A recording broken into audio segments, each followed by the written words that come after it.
Alright, this should be a way shorter video than the last two I put out, which were an hour and a half a piece. So I'm gonna read it and then we're gonna go over how stupid it is, okay? It says, what if instead of child support, we filed for joint custody and the stipulations included the following. Each parent is required to spend 182 days of the year with the child. The child's birthday is to be spent together. Holidays are alternated with whether they're celebrated or not. Each parent is responsible for half of childcare and extracurricular activities. Each parent is required to go half on school clothes and supplies, with an annual budget predetermined. Boom, everyone wins. Boom, the fuck they don't. First of all, required to spend 182 days of the year. You don't have to be a special situation like a ball player or an army vet or, anything like that. You don't have to travel for work for this to be a problem. If I work like that dude who went viral, I pay all the bills. I do all it. If you work in 12, 16, if you work in, let's just say 12. If you're working 12 hours a day, getting off work and making a pit stop to see your child, how the hell, dude, who know where do they live? Where do I work? Where do I live? Because of that triangle of destinations are far enough apart, we're talking about me maybe getting 2 hours of sleep a night. This is why you can't just require mandatory 182 days. Because if we get towards the end of the year and I'm only on 100 days and I got to make up 82 days and 84, shit has already hit the fan. Then what are the consequences?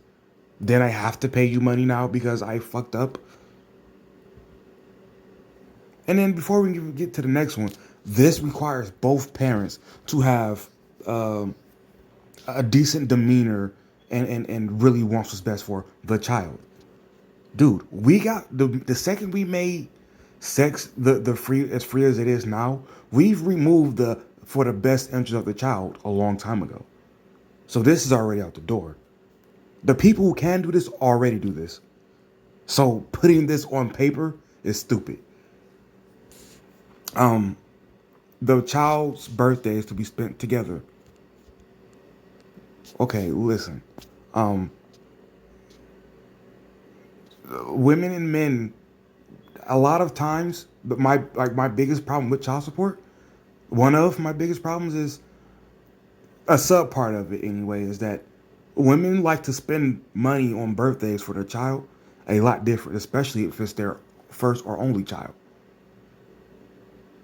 A woman might want to spend, $1,000. Like if I know women who, even if they don't really have it like that, and it might just be the people I know maybe, but even if they don't have money like that, they want to spend the top dollar amount possible on their kid's birthday.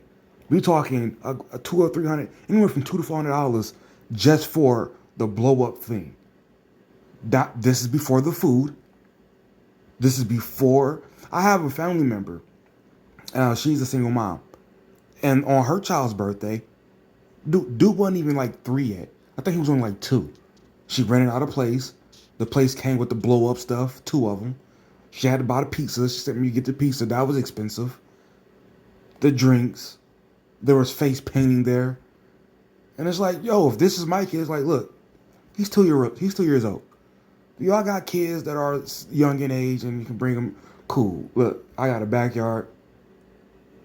I got hot dogs, and I know I don't eat it without the buns, but y'all niggas is getting the cheap bread off the shelf because y'all kids, y'all don't really give a fuck. Everybody's drinking out of the hose. That was that's that was a joke, but I'm saying, like, we can spend it together, but we're going to want very different things at this event. That's the problem. That's a big problem, and why we have these situations. So we can spend it together, but that doesn't mean we're going to eliminate the problems. And then pettiness. Oh yeah, we spend it together, but I just got my new boyfriend here. Look at him. He's a piece of shit, isn't he? You can tell. Yeah. So what? He's probably, depending on who he is, he probably gonna be petty too. He probably gonna be a little Russell Wilson.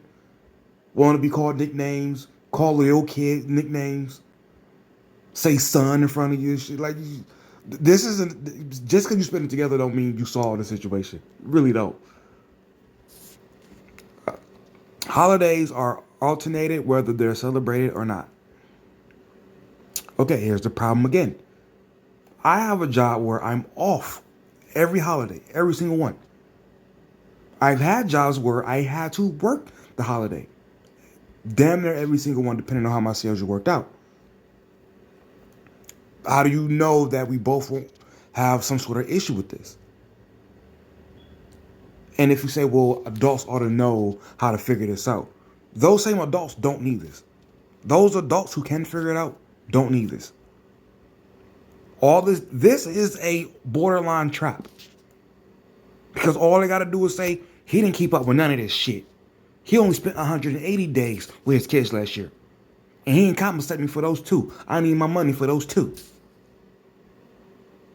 The people who don't act like that don't need this. This is really just a trap. This is just for you to be like, for them to have ammunition, for you to go,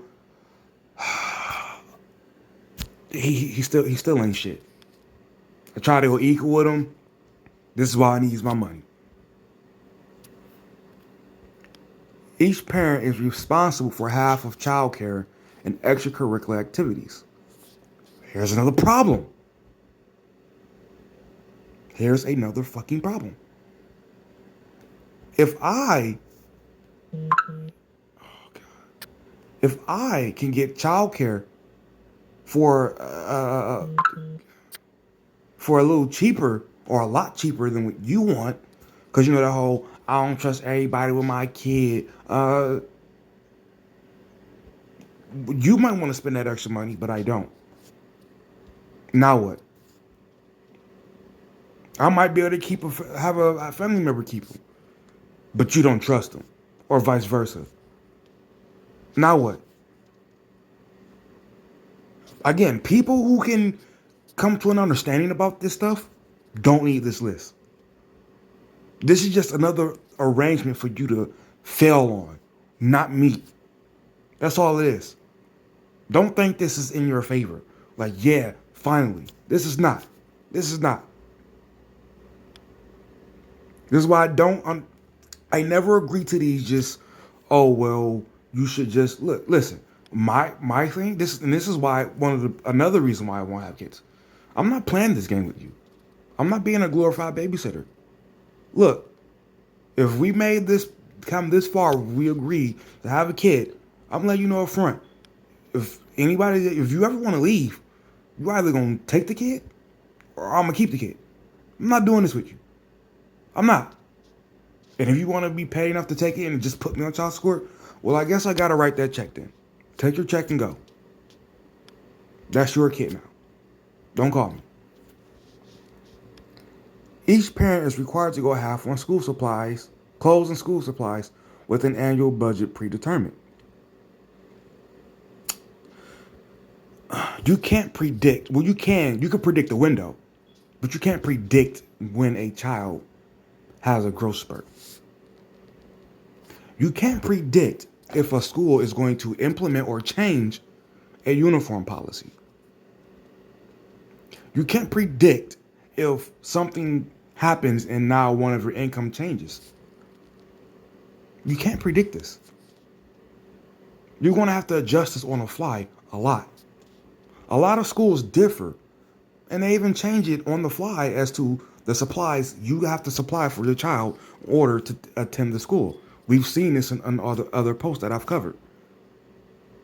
Parents who can figure that out don't need this. They don't need it. Just notice it's not an excellent idea. It's stupid. It's another trap for you. It's another problem for you. Because if you have the type of baby mama who can be decent enough to go through this, then that means you have somebody who you don't need this for. Period. It's that simple. Be right, not gullible. I'm out.